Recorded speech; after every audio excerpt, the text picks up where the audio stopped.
Praise the Lord. জয় যিশু। খ্রিস্ট যিশুতে আমার ভাই ও বোনেরা, ঈশ্বরের সন্তান, তুমি কি খ্রিস্ট যিশুকে তোমার জীবনের প্রথম স্থান দাও? এবং তোমাকে যে দায়িত্ব দিয়েছেন, তুমি কি সে দায়িত্ব পালন করতে এবং করছো? সে চেষ্টায় আছো বা করছো?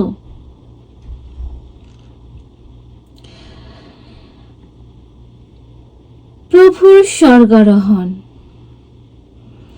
এবং খ্রিস্ট যিশুর দ্বিতীয় আগমন। প্রভু প্রতিদিনই আগমন করছেন। যার হৃদয় খোলা, যে প্রস্তুত, সেই ব্যক্তি জীবনে এবং সেই ব্যক্তি অনুভব করবেন যিশুর আগমন। তিনি তোমাকে যে দায়িত্ব দিয়ে গেছেন, তুমি কি সে দায়িত্ব পালন করছো? নাকি ঘুমিয়ে, খেয়ে দিয়ে, ঘুরে, চাকরি করে, সাংসারিক জীবনে ব্যস্ত থেকে সে সময়টা নষ্ট করে দিচ্ছ? এগুলো আমাদের জীবনের একটা দায়িত্ব, করতে হবে, কিন্তু যিশুর স্থান সবার প্রথম তোমায় রাখতে হবে, কারণ যার মধ্যে তুমি জীবিত থাকবে। আসুন আমরা বাইবেল শুনি শিষ্যচরিত 1 অধ্যায় 6 থেকে। তাই তারা একত্রে মিলিত হয়ে তাকে জিজ্ঞেস করলেন, প্রভু, আপনি কি এই সময়ে ইসরায়েলের জন্য রাজ্য পুনঃপ্রতিষ্ঠিত করবেন?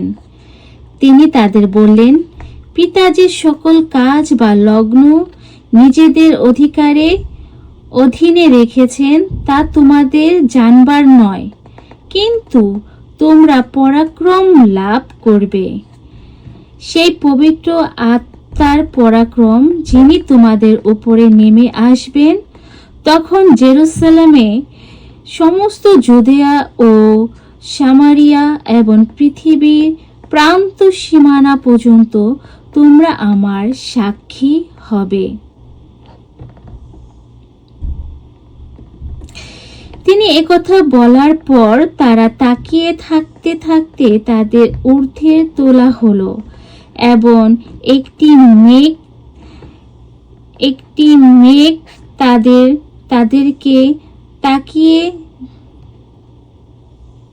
তাদেরকে তাদের দৃষ্টিতে আড়ালে নিয়ে গেল। তিনি চলে যাচ্ছেন আর তারা আকাশের দিকে এক দৃষ্টিতে তাকিয়ে আছেন। এমন সময় হঠাৎ সাদা পোশাক পরা দুজন পুরুষ তার পাশে এসে দাঁড়ালেন। তারা বললেন, হে গালিলিয়ার মানুষ, তোমরা আকাশের দিকে তাকিয়ে দাঁড়িয়ে আছো কেন? এই যে যিশু তোমাদের কাছ থেকে স্বর্গে তুলে নেওয়া হলো, তাকে যেভাবে স্বর্গে যেতে দেখলে তিনি সেভাবেই আবার ফিরে আসবেন।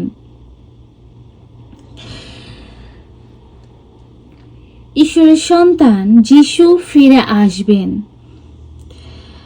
আমরা তার সে আগমনে আছি, কিন্তু যিশু আসছেন প্রতিদিন, প্রতিনিয়ত। যদি তুমি সজাগ থাকো, সেই সুবুদ্ধির 3 কুমারীর মতো প্রদীপ জ্বালিয়ে, তাহলে তার আগমন তোমার জীবনে তুমি অনুভব করতে পারবে, কারণ তুমি হস্তার্পণ দ্বারা দীক্ষিত হয়েছ। যিশু বললেন, কিন্তু তোমরা পরাক্রম লাভ করবে এবং পবিত্র আত্মার পরাক্রম, যিনি তোমাদের উপরে নেমে আসবেন। আর তোমরা হস্তার্পণের মাধ্যমে পবিত্র আত্মাকে গ্রহণ করেছ এবং তিনি তোমাদের ভিতরে আছেন। আর তখন জেরুসালেম, জুদিয়া ও সামারিয়া এবং পৃথিবীর শেষ প্রান্ত পর্যন্ত তোমরা আমার সাক্ষী হবে। তোমরা তার সাক্ষী কিভাবে হবে? ঈশ্বরের সন্তান যিশু আমাদের পবিত্র আত্মা দিয়েছেন। আমরা হস্তার্পণের মাধ্যমে তা লাভ করেছি, তার পরাক্রম, তার কৃপা, এবং আমরা তার সাক্ষী শেষ প্রান্ত পর্যন্ত হব। আমাদের আদেশ দিয়ে গেছেন এবং তা করতে বলেছেন। আসলে আমরা কি তা করছি? তুমি কি তা করছো? তোমরা আমার সাক্ষী হবে শেষ প্রান্ত পর্যন্ত। কত ভালোবাসায়, কত দাবি রেখে, কত স্নেহ রেখে তিনি এই কথাটা বলছেন, কিন্তু আমরা কি আদতে করি? আমরা কি রাস্তায়, পথে ঘাটে কোনো বাণী শোনাই কাউকে, বা ঈশ্বরের কোনো মেসেজ, কোনো ভিডিও আমরা কি একে অপরকে শেয়ার করি? যিশু এ কথাই বলছেন যে তোমরা আমার বাণী প্রচার করো এবং শেষ প্রান্ত পর্যন্ত করো, তোমরা আমার সাক্ষী হবে। তাই ঈশ্বরের সন্তান, আমরা যেন সবার আগে এই কাজটাই করি, যেন ঈশ্বরের বাণী প্রচার করি, যাতে আমি জীবিত থাকি। পার্থিব জীবনে খাবার দাবার, চাকরি আমাদের প্রয়োজন আছে। সর্বপ্রথমে যেন আমরা ঈশ্বরের স্থানটা দেই, তার জন্য জায়গাটা রাখি, তাহলে আমাদের বাকি সমস্ত কাজ আশীর্বাদে পূর্ণ হবে। আমরা তা ইজিতে করতে পারবো, আমাদের কষ্ট হবে না। আমরা যেন প্রচার করি। প্রচার আমরা অনেক ধরনের করতে পারি। আমরা প্রচার করতে পারি, ঈশ্বরের বাণী একে অপরকে আমরা দিতে পারি, পৌঁছে দিতে পারি। যাদের কাছে নেই তাদের দিতে পারি। আমরা বলতে পারি যিশুর কথা, তার পরিত্রাণের কথা। কারণ ঈশ্বর তোমার কাছে এটাই চাচ্ছেন, কারণ যিশু তোমাকে তার সাক্ষী রেখে গেছেন এই পৃথিবীতে কাজ করার জন্য, যেন শেষ প্রান্ত পর্যন্ত আমি এবং তোমরা যেন তার সাক্ষী হতে পারি। আর সাক্ষী আমরা এমনি এমনি হব না, তার বাণী প্রচার করে তবে গিয়ে আমরা তার সাক্ষী হব। তাই প্রত্যেক খ্রিস্ট ব্যক্তি এবং খ্রিস্টান ব্যক্তি, ঈশ্বরের সন্তানদের ঈশ্বরের বাণী প্রচার করতে হয়।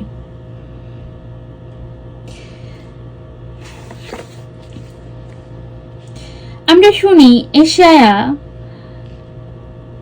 49 এবং 8 থেকে এই কথা বলছেন, প্রসন্নতার সময় তোমাদের দিয়েছি সাড়া,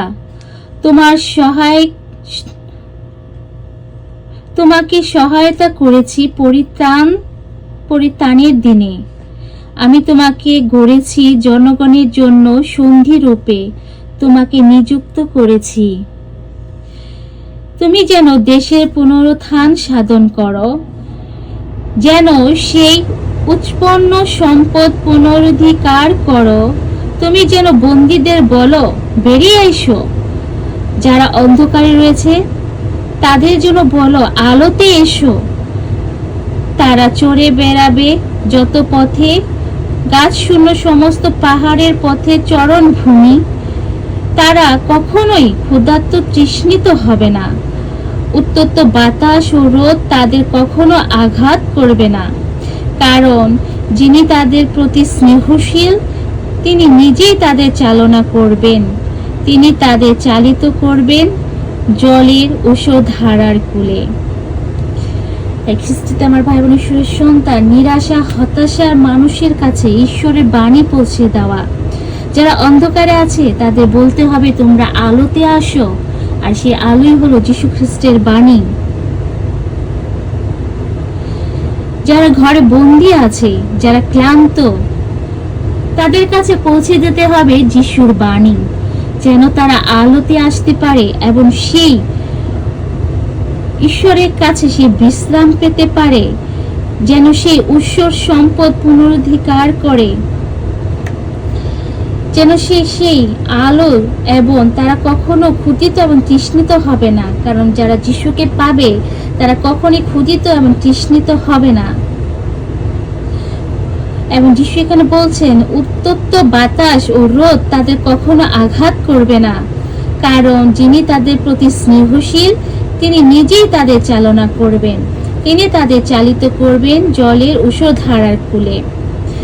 পবিত্র আত্মায় তাদের চালিত করবেন। তাই তুমি যদি প্রচার না করো, সে বাণী তাদের কাছে পৌঁছাবে কি করে?